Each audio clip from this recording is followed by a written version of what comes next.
Good evening, ladies and gentlemen, and welcome back to another episode of Lunar Eclipse, a series I once started like a year ago and then did nothing with because I'm a lazy asshole.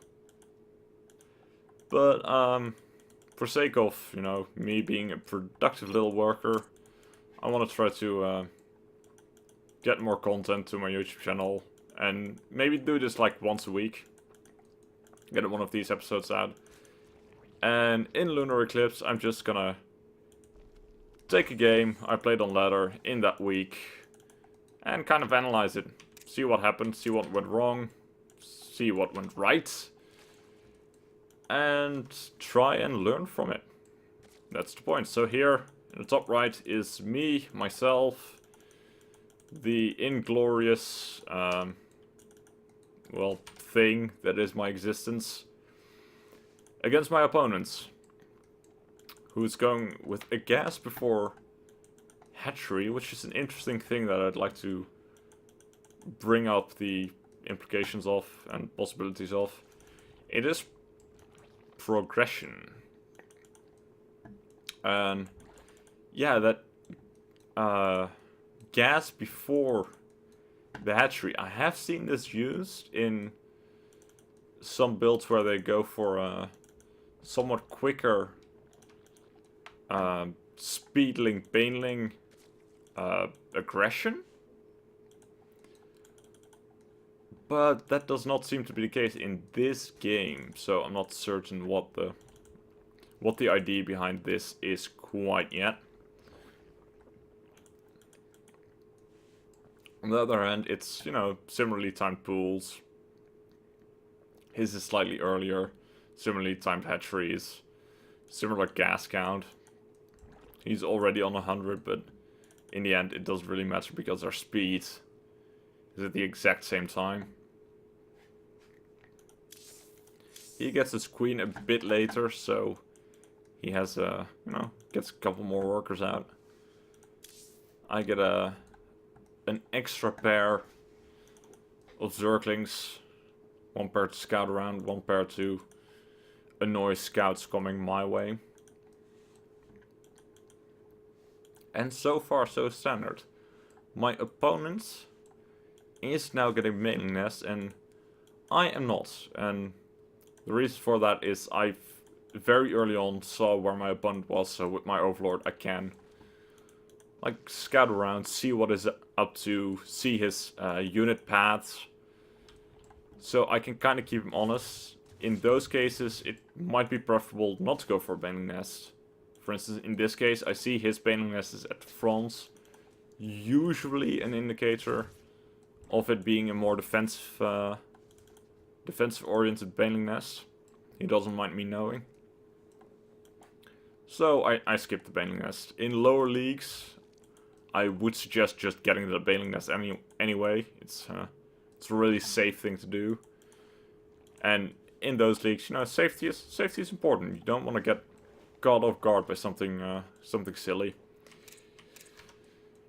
And here is my lair at 3.5 minutes, which is pretty early. Like, I should, in most circumstances, probably not get my lair this early. However, in this case, it works out fairly well. I'm going Mutalisk, so I want my lair earlier.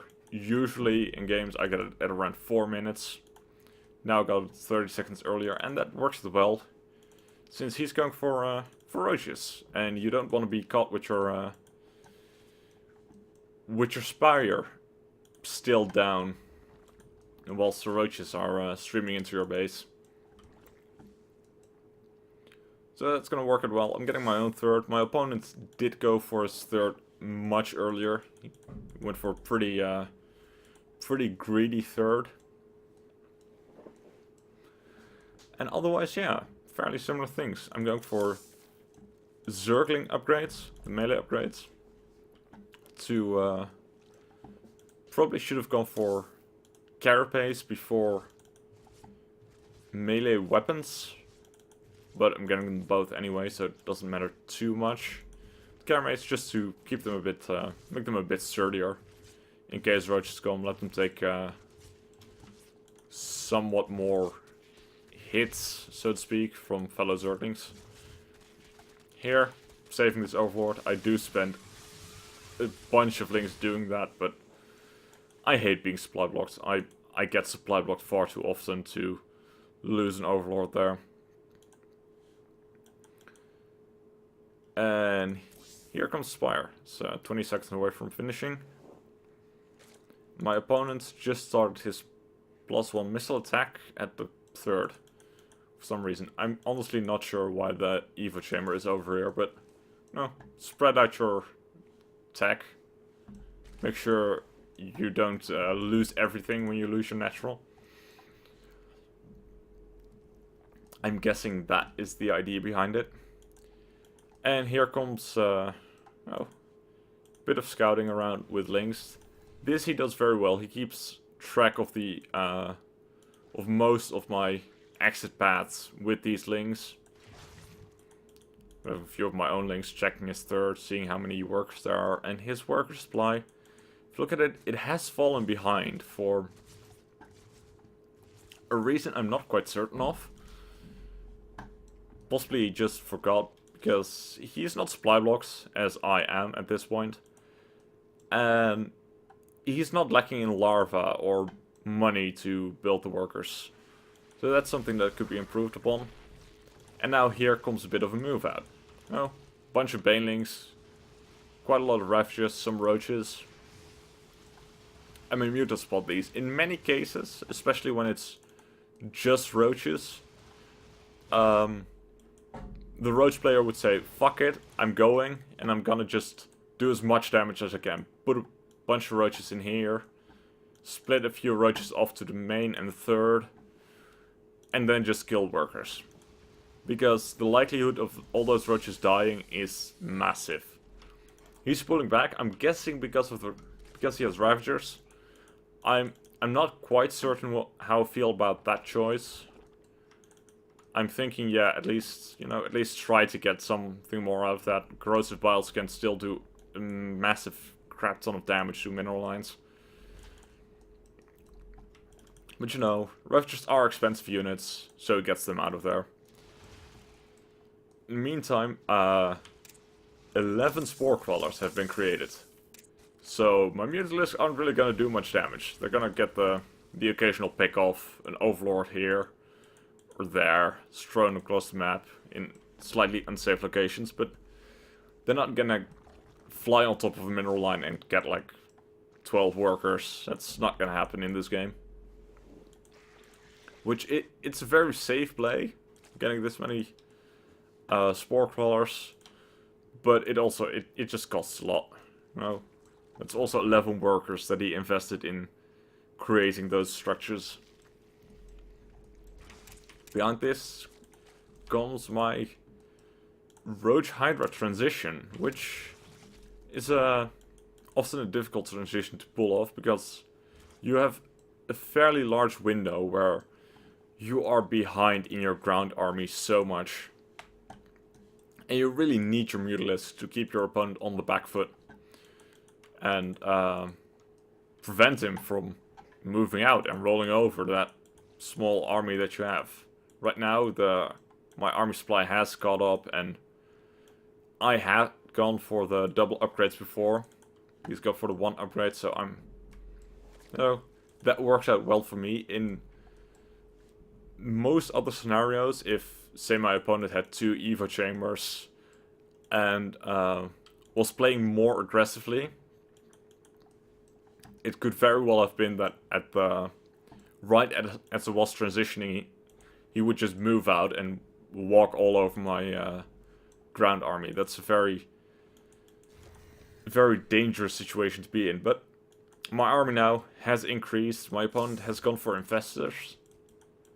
A choice I quite like. Infestors and Corrosive Biles. Fungal Corrosive Bile is a very strong combination. So if you can pull it off, it's good against anything, basically. Here, I tried to do some damage to the 3rd base. It's I got a whole single worker, which is nice, do some economic damage, super significant.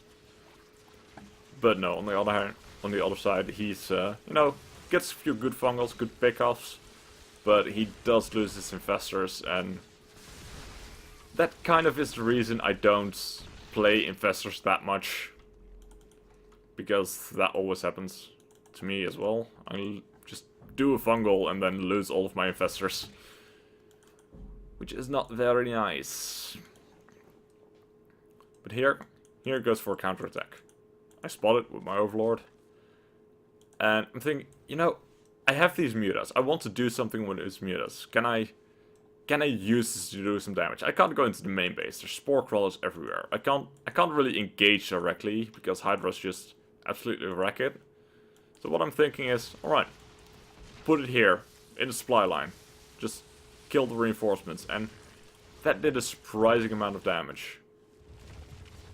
On the other side here, fungals with even just three Ravagers for corrosive biles could have done massive damage, and these lurkers, they finished just in time for holding this defense. If the defense had come a little bit earlier, he could have fungled, and with 3 Ravager shots taken out like a big chunk of my army, which would have made it a lot more difficult. In the meantime, my opponent forgot Cleo Reconstitution? I did not notice that for a long time. That's really interesting. Right, here my Muta's still doing damage. Still just hanging around here, being generally annoying. And they may not kill all of these units, but look at how low some of these roaches are. And I'm fairly certain that's because of the... For some of that's because of the mutas. Now, here's an interesting thing. We're gonna play a bit of Ring Around the Rosie. I was thinking, alright, let's just go via his retreat path and no, attack him from there. Cut off his retreat path. However, then my normal attack path became his retreat path, and he still got away. I must say, he has good fungals. Most of his fungals catch a good chunk of units. Partially because I don't really spread out at all. But you know, even so, always nice to have those good juicy fungals.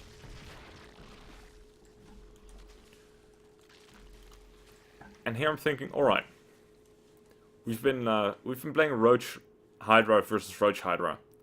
And it's getting a bit, you know, heavy on the roaches. He has infestors, in which case you want a bunch of Ravagers. So, let's switch to mutas again. My mutas did a lot of damage just now. Were really annoying, but most of them had died. So you probably won't expect me to switch back to him. And that seems to have been the right choice. So that's just the thing you can do. If you have made a tech switch, and there's been an engagement, and you've traded out a lot of units,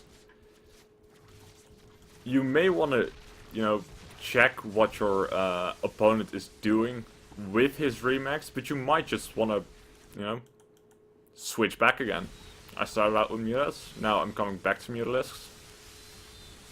And here is here's a very interesting fight. That Ravager, or that Lurker that just died, did a lot of damage, but he's still, you know, there's still more units for him right here than there are for me, but my 2 armor upgrades.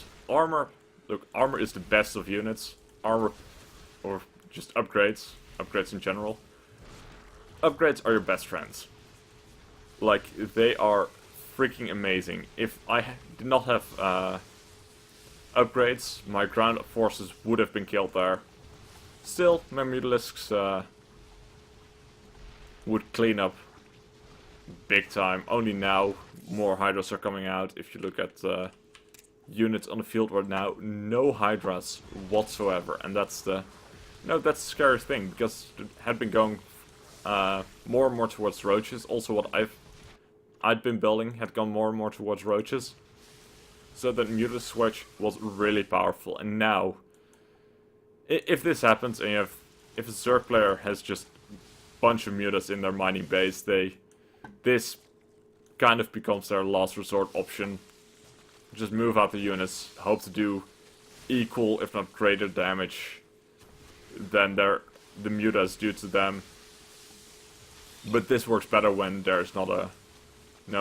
when your opponent does not have a massive amount of roaches with equal or even better upgrades than yourself. So I would have expected that attack the first time he saw my Mutalisks, and not here at the end for the secondary Muta Remax. But that's going to be it for today. I hope you all enjoyed. I'm gonna try to do more of these, maybe on a weekly basis. We will see how it goes. So,